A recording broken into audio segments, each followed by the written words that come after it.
समझ लो बेटा, आज हम समझने वाले हैं किसके बारे में? आज हम समझेंगे सेल के बारे में, कोशिका के बारे में।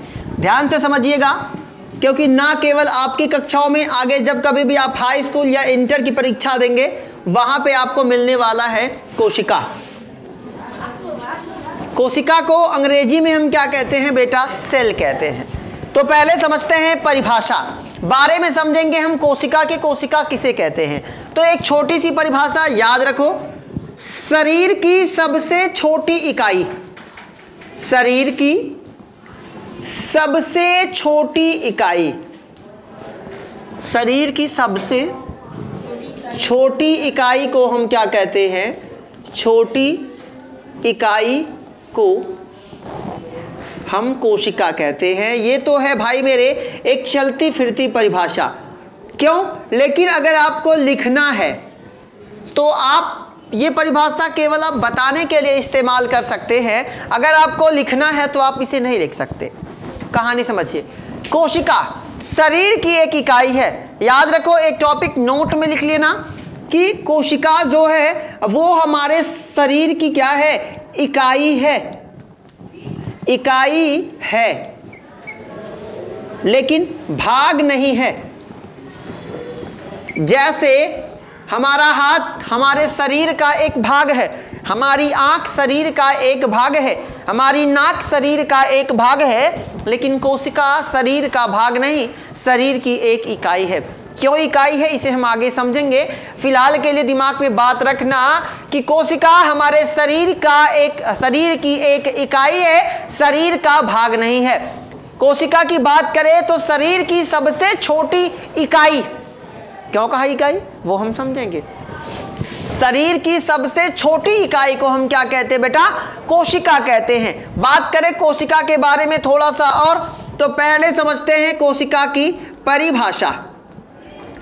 पहले कोशिका की परिभाषा की बात करें तो वो परिभाषा जो मैंने आपको बताई, शरीर की सबसे छोटी इकाई, आप इस परिभाषा का इस्तेमाल बताने के लिए कर सकते हैं। अगर आपको विस्तार से पूछेगा तो ये परिभाषा लिखेंगे, लेकिन अगर आपको कहीं एक्चुअल में वास्तव में परिभाषा सही वाली लिखनी है, जो लीगली है, वो आपको यहां लिखना है, जो हम डबल इन्वर्टेड कामा में लिख रहे हैं। शरीर की संरचनात्मक, शरीर की संरचनात्मक, संरचनात्मक का मतलब होता है बाबू कि शरीर को आकार देने वाली, संरचनात्मक एवं क्रियात्मक, यानी कि शरीर के अंदर की जितनी भी क्रियाएं हैं, क्रियात्मक इकाई को हम क्या कहते हैं? क्रियात्मक इकाई को हम कहते हैं बेटा, इकाई को कोशिका कहते हैं, कोशिका कहते हैं। यानी कि हमारे शरीर के अंदर की संरचनात्मक मीन क्या है? संरचना, आकार, निर्माण। जैसे हर जीव का आकार तय है। कौन सा जीव? हाथी जैसा हम बन पाएंगे? नहीं। क्या हम घोड़े जैसा बन पाएंगे? नहीं। क्या हम चूहे जितना छोटा हो पाएंगे? नहीं। शरीर को आकार, आकृति, आकार की देने का काम कौन करता है? कोशिका। शरीर के अंदर जैसे आपको आपके खाने को पचाना है, कौन पचा रहा है? आमाशय। आमाशय किससे बना? कोशिका से बना। छोटी आंत पचा रहा है, किससे बना?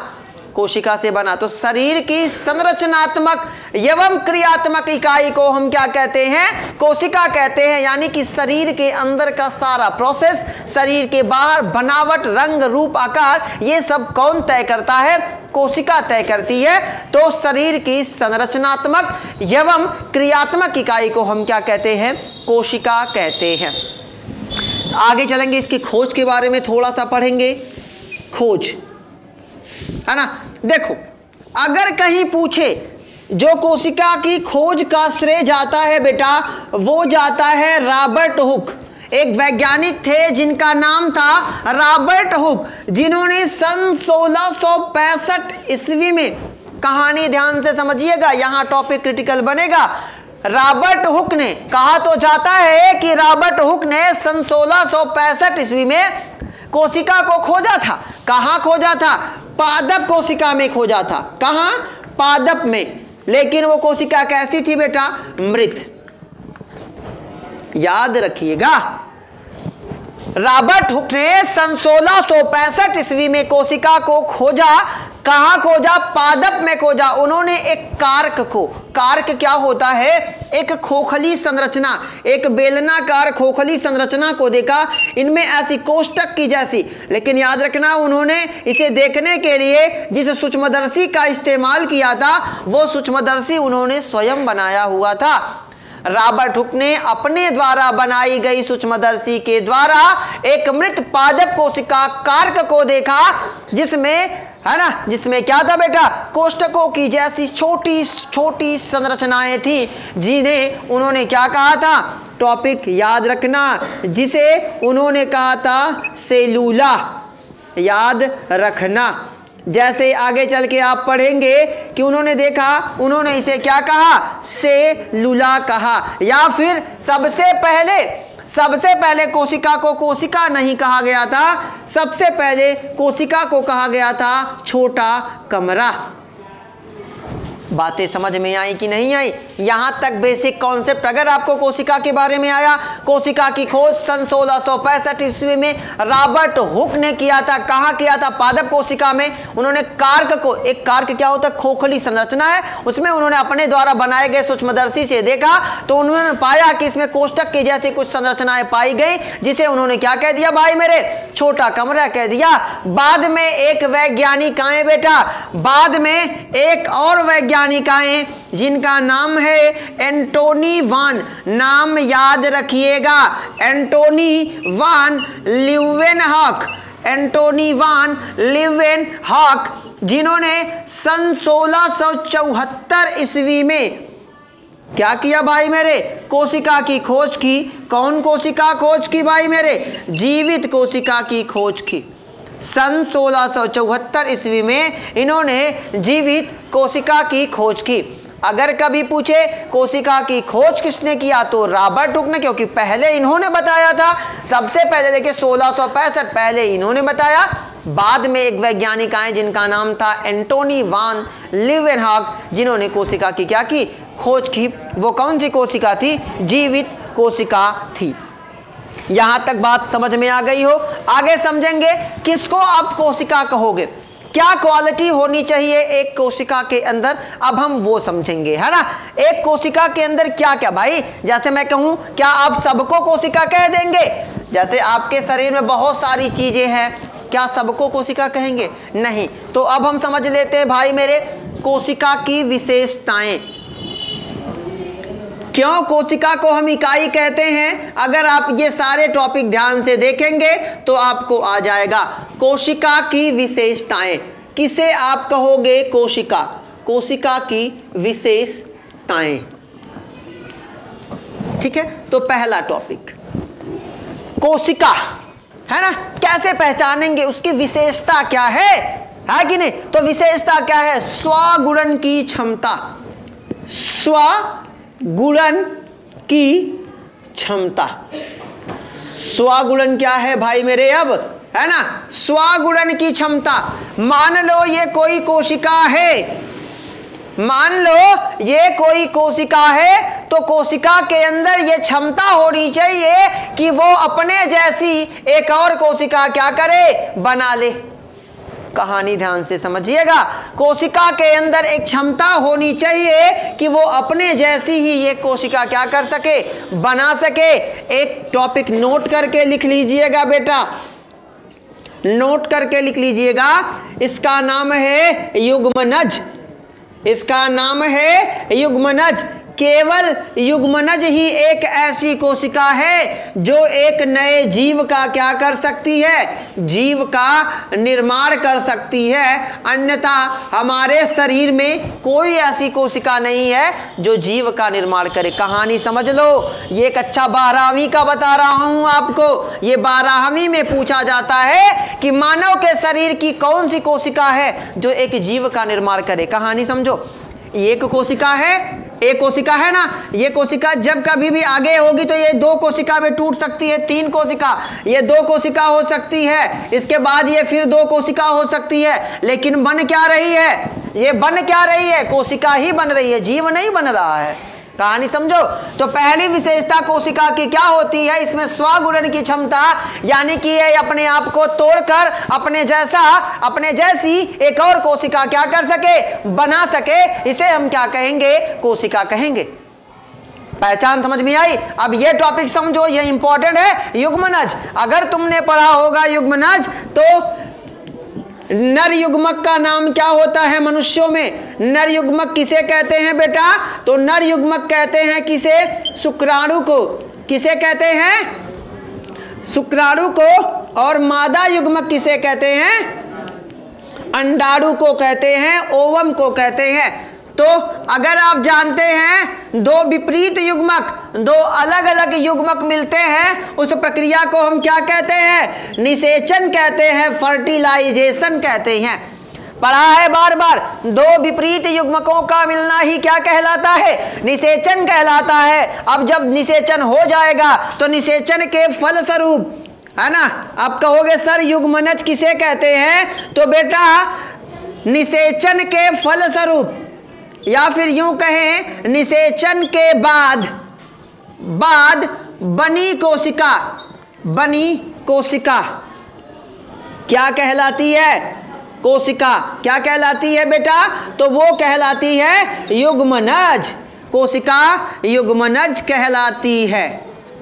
कहानी समझिए। मैंने क्यों ये टॉपिक आपको नोट में डाला, क्योंकि ये आपके दिमाग में रहनी चाहिए कि क्या केवल मानव के शरीर में युग्मनज ही एक ऐसी कोशिका है जिसके अंदर ये एबिलिटी है, ये क्षमता है कि वो एक नए जीव को बना सकती। भाई मेरे, अंडाणु शुक्राणु दोनों मिल गए, निषेचन हुआ, बन गई युग्मनज। युग्मनज क्या है? निषेचन के फलस्वरूप, निषेचन के बाद बनी जो कोशिका होती है उसे हम कहते हैं युग्मनज। यही युग्मनज आगे चल के क्या बनेगा? देखो युग्मनज आगे चल के क्या बनेगा? भ्रूण बनेगा। और भ्रूण आगे चल के क्या बनेगी? संतति।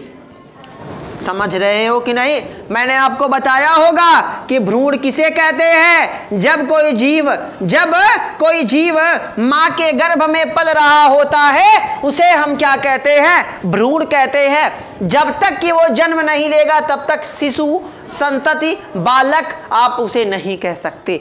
जब तक उसने जन्म नहीं लिया तब तक वो क्या है? भ्रूण है। वो 15 मिनट, आधा घंटा, 2 मिनट बाद जन्म लेने वाला है। जब तक वो जन्म नहीं लिया तब तक वो क्या है? भ्रूण है। समझ में आई बातें? जब तक बच्चा मां के गर्भ में पल रहा है तब तक वो क्या है? भ्रूण है। जन्म ले लिया उसे आप क्या कहोगे? संतति। यहां तक कहानी समझ में आई कि नहीं आई? क्या क्या समझा हमने? परिभाषा, शरीर की सबसे छोटी इकाई को हम कहते हैं कोशिका। कोशिका की खोज सन 1665 ईस्वी में रॉबर्ट हुक ने किया था। इसकी एक्चुअल की जो परिभाषा है वो क्या है? शरीर की संरचनात्मक एवं क्रियात्मक इकाई को हम कहते हैं कोशिका, सेल कहते हैं। इसकी खोज रॉबर्ट हुक ने सन 1665 ईस्वी में पादप कोशिका में किया था। उन्होंने अपने द्वारा बनाए गए सूक्ष्मदर्शी से एक कारक को देखा जिसमें कोष्ठक की जैसी संरचनाएं थी, जिसके लिए उन्होंने उसे क्या कहा? उन्होंने कहा उसे छोटा कमरा सेलुला कहा। आगे एक वैज्ञानिक फिर आए जिनका नाम था एंटोनी वान लीवेनहॉक, जिन्होंने सन 1674 ईस्वी में जीवित कोशिका की खोज कर डाली। अब हमने पढ़ा क्या क्या?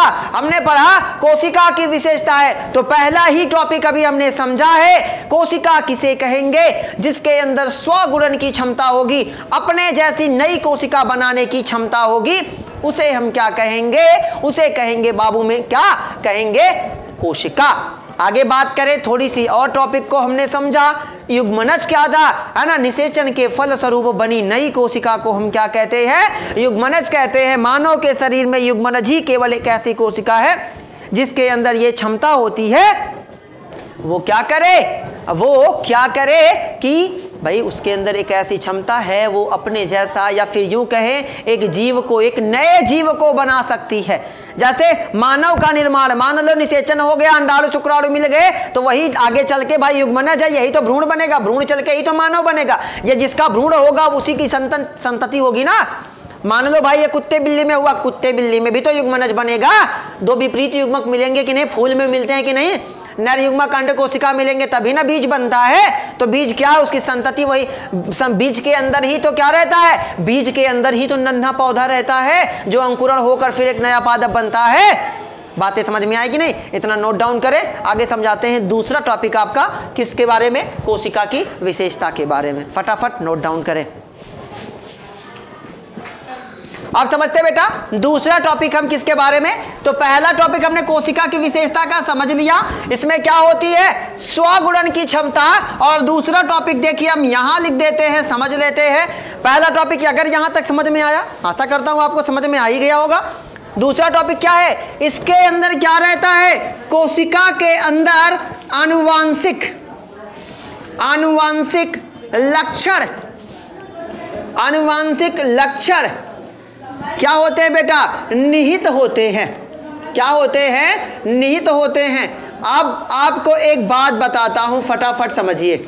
आपने अपने घर पे बड़े बुजुर्गों से सुना होगा कि डॉक्टर का लड़का डॉक्टर नहीं बन सकता, मास्टर का लड़का मास्टर क्यों नहीं बनता, है ना। पापा ड्राइवर है तो लड़के को तो सीख आना चाहिए, बचपन से गाड़ी चलाना आना चाहिए कि नहीं होता है। आप कहोगे गुण आते हैं, लेकिन वो बचपन से, जैसे मैंने आपको 10 पाठ पढ़ाया, मैंने आपको 14 पाठ पढ़ाया, तो आपका लड़का आना चाहिए, उसको कहना चाहिए ना सर 16वां पाठ पढ़ाइए, है कि नहीं? होना चाहिए कि नहीं होना चाहिए? क्यों नहीं होता? क्योंकि जो चीजें आप पढ़ते हो, है ना, जो आप जानकारियां पढ़ते हैं, वो जानकारियां कहाँ इकट्ठा होती हैं, वो आपके मस्तिष्क में होती हैं। जो आप सीखते हैं, जो समझते हैं, जो महसूस करते हैं, वो कहाँ से करते हैं, मस्तिष्क से।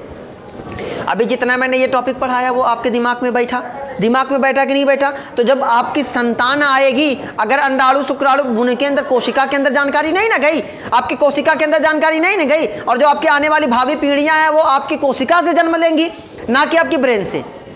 बातें समझ में आ रही है कि नहीं आ रही है? आपके अगर वो ब्रेन से जन्म लेते तो उनके अंदर लक्षण होता, लेकिन वो क्या कर रहे हैं, वो आपकी कोशिका से, अंडाणु भी एक कोशिका है, शुक्राणु भी एक कोशिका है, वो कोशिका से जन्म लेंगे, जिसकी वजह से उनके अंदर आपके ये जानकारियां, आपके गुण जाते हैं, आपके लक्षण नहीं जाते।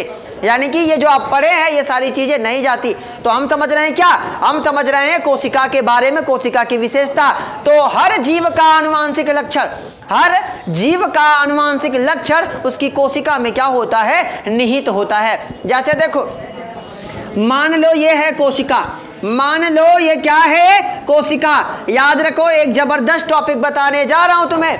ये है मान लो हमारी कोशिका। तो कोशिका में क्या, कोशिका के अंदर ये अंदर वाले भाग को हम कहते हैं केंद्रक। कोई दिक्कत नहीं है, हम इसे आगे फिर से एक बार पढ़ेंगे, ठीक है। केंद्रक के अंदर क्या क्या पाया जाता है बेटा?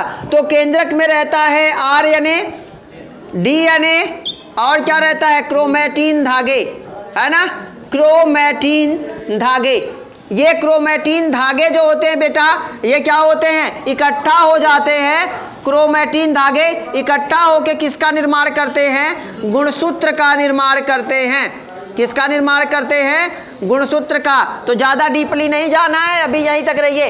तो हर कोशिका के अंदर, हर कोशिका के अंदर आपने पढ़ा होगा कि मनुष्य में ये जो गुणसूत्र है, मनुष्य में गुणसूत्र कितना होता है, 46 होता है। तो याद रखिए, ये जो 46 गुणसूत्र होता है वो हर कोशिका के अंदर होता है।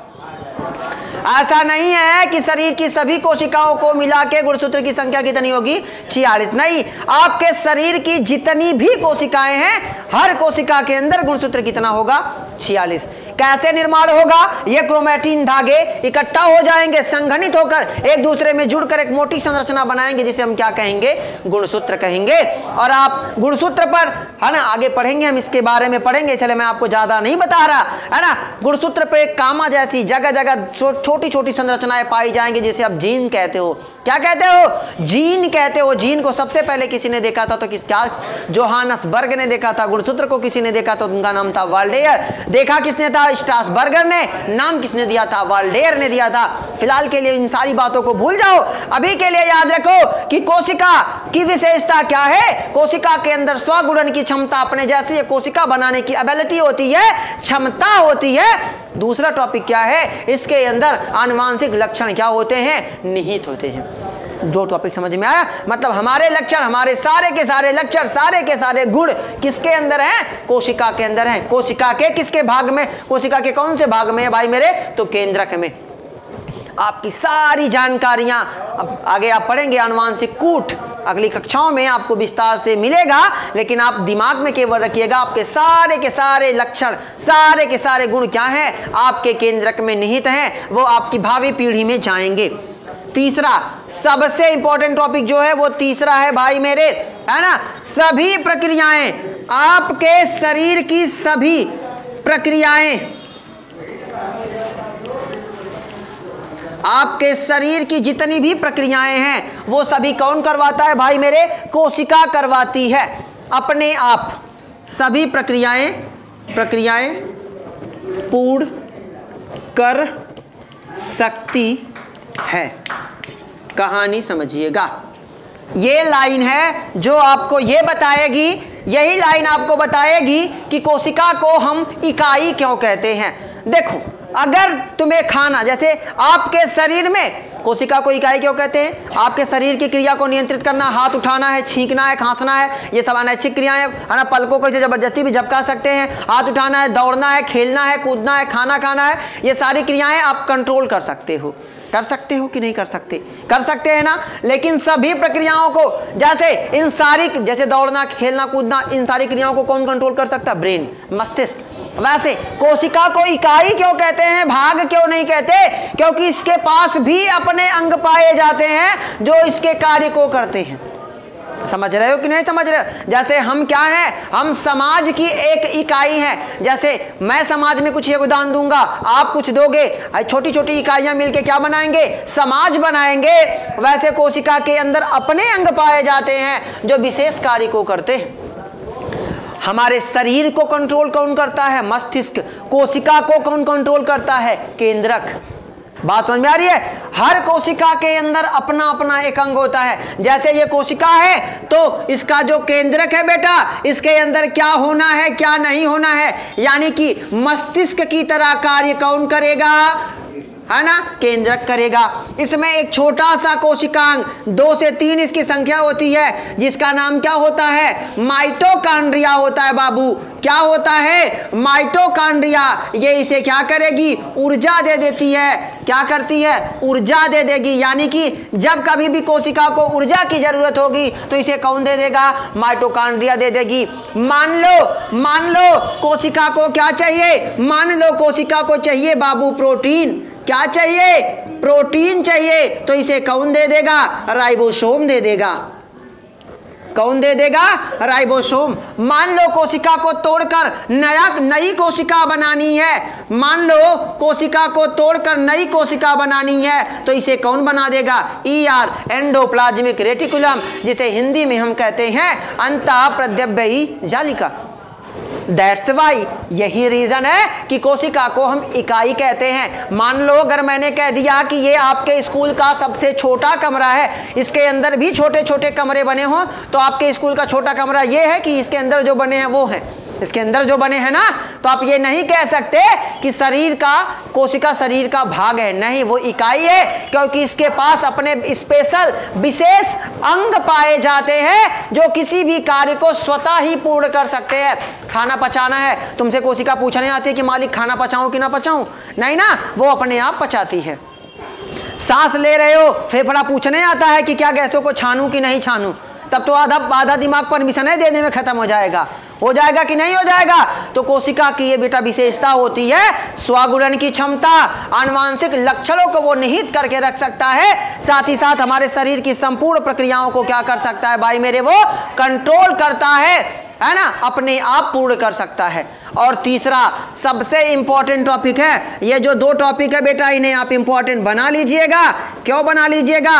है ना। चौथा टॉपिक क्या है कि चाहे कोई भी कोशिका हो, है ना, चाहे कोई भी कोशिका हो, रासायनिक संगठन उनकी जो बनावट होगी, चाहे कोई भी कोशिका होगी, रासायनिक, है ना, उसका रासायनिक संगठन एवं उपापचय, मैं सारी चीजें आपको क्लियर कर देना है, एकदम रिलैक्स होके, काम डाउन होके बैठो। क्या है? रासायनिक संगठन, कोई भी कोशिका है उसकी बनावट एक जैसी होगी। कोई भी कोशिका है उसमें भी वही केंद्रक है, वही माइटोकॉन्ड्रिया है, उतना ही RNA, उतना ही DNA है, समझ रहे हैं? वैसे ही क्रोमेटिन धागे, हर कोशिका की बनावट और उपापचय। उपापचय क्या होता है बेटा? बनावट, रासायनिक संगठन, मतलब वो किन पदार्थों से मिलकर बना है। तो हर कोशिका में ये चीजें पाई जानी है। बातें समझ में आ रही है?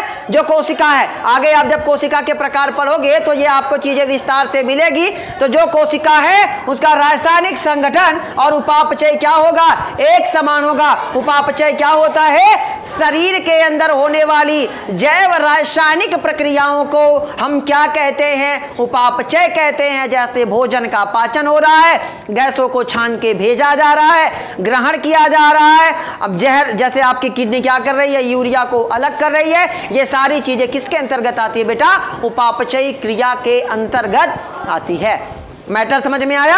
तो हमने कोशिका समझा, कोशिका के बारे में समझा, विशेषता समझा। अगले वीडियो में हम जानेंगे कोशिका के प्रकार के बारे में, कोशिका के आधार पर जीव कितने होते हैं। Best of luck, bye bye, take care.